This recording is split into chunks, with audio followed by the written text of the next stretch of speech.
How to update Google Play Store.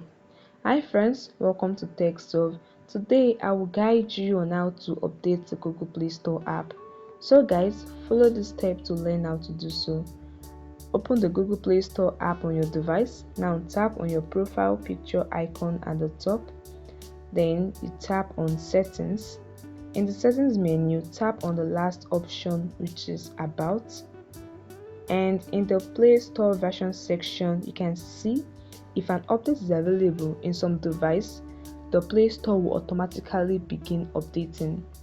But if the app isn't updated automatically, then you need to tap on updates just like this. You tap on Update Play Store and it will start updating.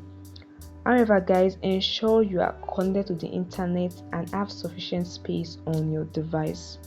Also, if you have automatic updates enabled on your phone, then the Play Store should update itself whenever a new version is available. And that's it guys, it's very easy. This is how you can update a Google Play Store. I hope this video helped you. Please like this video and subscribe to the channel.